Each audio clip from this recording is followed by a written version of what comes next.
Is the Major Bebop Scale the same scale as the Barry Harris Major Sixth Diminished Scale? Well, the answer is yes. Hello, this is Mike Hayes and welcome to Jazz Guitar Chord-melody, Part 61. In case the Major Bebop Scale is a new scale for you, it's simply the Ionian mode or the major scale with an additional note, a sharpened fifth note. The Major Bebop Scale will be the focus of this session. It's a very useful scale for composition and has many unique features. One of which is that when you harmonise the scale, we end up with only two chords. We end up with different inversions of the major sixth chord and the diminished seventh chord. So if I was referring to harmonising a C major bebop scale, we'd simply have a C major sixth, B diminished seventh, C major sixth, B diminished seventh, and so on. There'd simply be different inversions of these two chords. Again, if this concept is new to you, you might like to check out the first video in our Chord-melody series. Before we get into the playing side of things, I'd like to see if I can clarify a few points for you. There's an awful lot of bebop scales floating around. In fact, there's 5 types of bebop scales. The Major Bebop Scale, the Dorian Bebop Scale, the Melodic Minor Bebop Scale, the Harmonic Minor Bebop Scale, the Dominant Bebop Scale. Generally speaking, when someone is referring to a bebop scale, they are most likely speaking about the Dominant Bebop Scale. It's the most popular and widely known. So in this session, our focus will be only on the Major Bebop Scale. And as I said in the opening, the Major Bebop Scale is also known as the Major Sixth Diminished Scale. So as you can see, there's a lot of room there for confusion. The purpose of this video is to give you some practical ways that you can practice the Major Bebop Scale on the guitar. And even if you don't have a lot of time, you can use these little exercises as like warm-ups. And they certainly will help free up your guitar playing, and most importantly, you'll gain greater control over this very important musical resource. Now, I'm sure you'll agree that the guitar is a very difficult instrument on which to actually see exactly what you're playing. And this can prove especially difficult when dealing with the study of harmony. So the very first thing we're going to do is divide the strings of the guitar up into 2 different string sets for this particular exercise. Now the first string set will consist of strings 1, 2, 3 and 4. And the other string set will consist of strings 3, 4, 5 and 6. Now on the screen at the moment you'll see 2 C6 chords. On the top diagram we're playing C6 on the first string grid. That's strings 1, 2, 3 and 4. In the diagram just below it we're playing a C6 chord on the second string grid. That is strings 3, 4, 5 and 6. Now you'll notice that the various finger placements are marked in different colours. And this simply refers to the location of the notes in that particular inversion of the chord. And what I want to draw your attention to here is that both of these chords are the same inversion of C6. However, they are an octave apart. So you'll see, for instance, the G is marked in red, and it's the top note in the chord. The second note, the C, is marked in green. The third note is purple, and that's the A, and the fourth note is blue, that's the E. And what I'm going to do now is go through the various inversions of C6 and B diminished, as if we were playing through the Major Bebop Scale, playing the chords that are produced from that scale. And each time we'll be jumping from the first string set and then playing the chord an octave lower.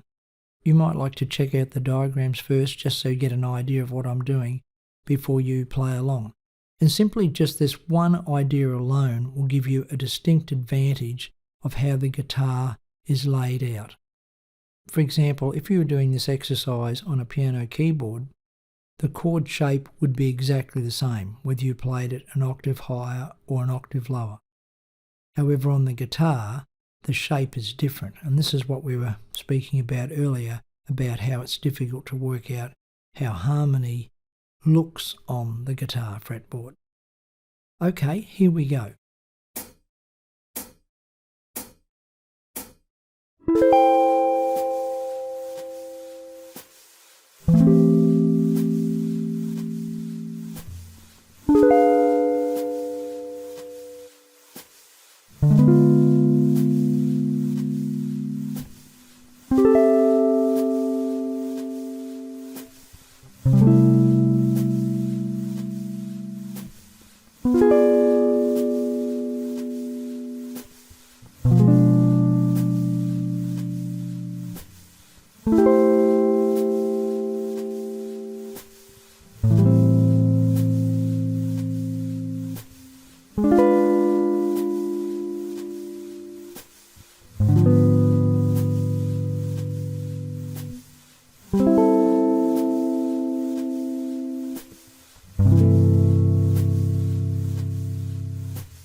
Okay, when you're ready, we're now going to connect each one of these chords, the chord on the first string set, and then the chord that's an octave lower. We're going to connect it with notes from the Major Bebop Scale. In my first example, I'm starting on C6 on the high string grid, and then I'm playing the lowest note in the chord, the E, and then I'm playing a descending set of notes from the Major Bebop Scale. So I'm playing E, D, C, B, A flat, G, F, E, and this E now is the lowest note in the octave version of the C6 chord. And I'm following this exact same process right down the guitar fingerboard. I'm connecting the B diminished on the high string grid. I'm connecting it to the octave B diminished with a descending scale, and the notes in the scale are all from the Major Bebop Scale. You will also notice that I have some suggested fingerings there for the scale pattern. However, just experiment. It's the notes that's important. If you find a better set of fingerings for you, go with them. Okay, here we go, and good luck.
Okay, when you're ready, let's practice going from the low version of the chord to the octave higher version this time.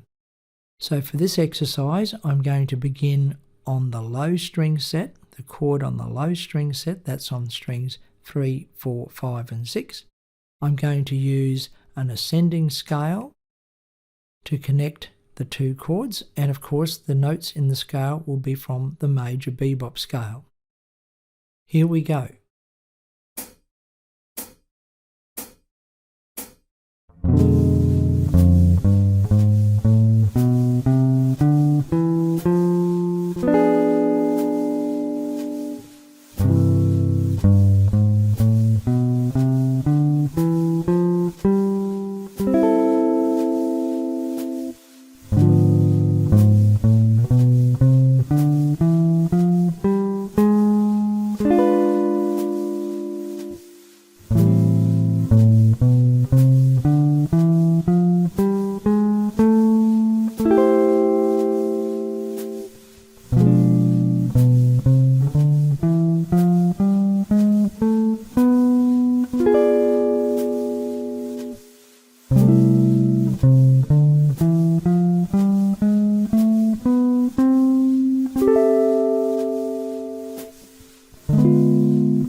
Okay, that's all we have time for in this session, folks. We'll be expanding these ideas in future sessions where we're working on the Major Sixth Bebop Scale, and we'll be introducing different ways of playing arpeggios and all different types of things that will give us more control over the musical raw materials. Don't forget, if you have any questions or comments, to pop them in the comments section below this video, and I look forward to catching up with you again next time. Bye for now.